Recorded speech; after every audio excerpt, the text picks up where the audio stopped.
5 comebacks by Formula 1 drivers who really should have stayed retired. When drivers retire from racing in Formula 1, that's usually it. Very few manage to come back and even fewer successfully do so. Recently there has been speculation of Sebastian Vettel coming back to replace Lewis Hamilton at Mercedes. Now I personally don't think there's a chance of that happen. I believe there's a better chance of Martin Brundle getting the Merc drive and commentating each race live from the cockpit of the silver car. But then again, what do I know? Anyways, the thought of Hamilton Light replacing Hamilton Classic at Team Toto had me thinking about drivers who did make a comeback to Formula 1 and did not quite reach their previous levels of success. 5 comebacks by Formula 1 drivers who really should have stayed retired. Number 5, Robert Kubica, 2019. Now, no one, me least of all, wants Robert Kubica to be on a list like this. But even though it's through no genuine fault of his own, he does belong here. Before retiring, the Pole was a beast. He won the 2008 Canadian Grand Prix for lowly BMW, despite their illustrious name, never quite made it in Formula 1. Then he signed for Renault, and he was said to have been in negotiations with Ferrari for 2012.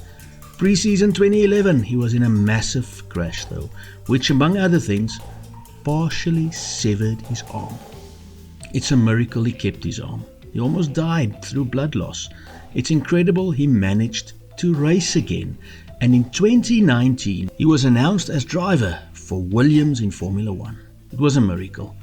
The car though was slower than watching paint dry, but somehow Kubica managed a point finish in Germany. But despite scoring the team's only points of the season, he was consistently slower than young teammate George Russell.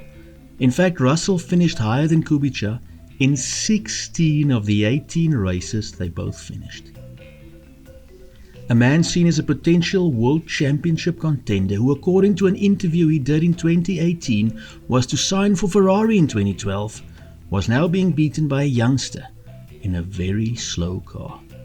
He would do test driving and practice runs later on, but he would leave Williams at the end of the season, and he would never drive in a Formula 1 race again. Pre-first retirement, Kubica scored a win and 12 podiums. Comeback Kubica scored a single point. Number 4, Jacques Villeneuve. Before retiring, he was an IndyCar champion. He came into Formula 1 in 1996 and pushed teammate Damon Hill all the way to the title. Then he won it himself in 1997. He won 11 races in his first 2 seasons in Formula 1 and then pretty much became average overnight. He plodded along at Williams. Team BAR was reportedly set up as a potential Villeneuve title challenger, but failed dismally, and the Canadian retired come end of 2003. Then he returned for Renault late in 2004 and did well enough, I guess, to be signed by Sauber for 2005. He somehow managed a 4th place at Imola, but that really was that, and the fat lady had been singing so long she had stopped singing and gone to Burger King for a refreshment. Halfway through 06, Villeneuve was replaced by, ironically enough for this list, Robert Kubica. In his first career, Villeneuve was an 11-time race-winning World Drivers' Champion.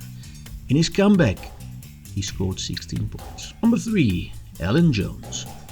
Before retiring, Alan Jones was quick. He became Williams' first World Drivers' Champion when he won 5 races in 1980 and he led them to the title. The car was quick but unreliable in 81, and he decided to call it quits after fighting for the title but being unable to retain it, even winning the last race he was scheduled to enter before retiring. He won 1 driver's title and 12 races in his first career. Gladiators though tend not to know when to stop fighting, and the Aussie would make an ill-fated return midway through the 1985 season for the first carnation of a Haas Formula 1 team. In 20 races, he would retire 15 times and managed 4 points before retiring after the 1986 season. Getting to the business end of this list now. Second, Nigel Mansell, 1994. There seems to be a pattern of Williams drivers unretiring, doesn't there? Now let's get something clear. Mansell technically retired 3 times from Formula 1 and unretired twice. The first time he retired was at Ferrari, and he unretired to rejoin Williams for the 91 season, and it went brilliantly. He went on to finish second in 91 and then won the World Drivers' title in 92 before being pushed out by Frank Williams, the man who unretired him, and retiring from Formula 1 again to go and win the IndyCar Championship. He had 30 race wins and 1 World Drivers' title under his belt, also finishing runner-up 3 times. Then Williams again somehow enticed him back in 94 to finish the season for them, as it was the belief that the grid needed a former champ after Ayrton Senna passed away. In the Williams, he didn't do badly. He managed to win the final race of the season in Australia. He opted not to retire, but rather joined former foes McLaren for 1995. He should really have retired. He was rumoured to be too fat to fit into the car and quit midway through the season. To give you an idea of how badly things were for him at McLaren, at Imola, Mansell qualified 9th, 1.2 seconds slower than teammate Heineken.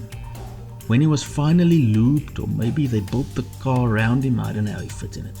Shortly afterwards though, he re-retired, this time permanently. His unretirement lasted 6 races. He won 1, retired 3 times and scored 13 points, of which the win contributed 10. And number 1 on a list nobody really wants to be on. And I'm sad about this, it's Michael Schumacher. Before retiring, the Regenmeister was my personal favourite driver as a school kid. Yeah, he kept beating my McLarens, but I still loved him. 7 World Drivers titles, 91 race wins. He made Ferrari great again and left the sport after being fairly beaten by the then young gun Alonso. The German was statistically the greatest ever and had done everything in the sport. He was, however, either too loyal or he missed the glory too much, because when former employees Mercedes offered him a way back after 4 years in 2010, Schumi grabbed it. He raced for Mercedes for 58 races and won absolutely nothing. He scored a single podium and was soundly beaten by teammate Nico "I beat Lewis in equal machinery" Rosberg. After the 2012 season, the Kaiser retired again. He never should have come back. The Alpha driver was gone, and in his place was the sad, almost like someone bought Schumi from Wish version of himself that broke his fans' hearts for 58 races. Yes, it must be incredibly hard for these legends to give up the thing they are so good at. And you get the odd freak like Alonso that seems able to perform no matter what his age. But the truly wise retire when on top. They go out like Prost or Rosberg as world champions. How much higher would Hamilton's reputation among younger fans be if he retired 3 years ago? How many fans only saw sad past his prime Schumi? And for how many is Vettel only the Spinola guy? To each his own, I guess.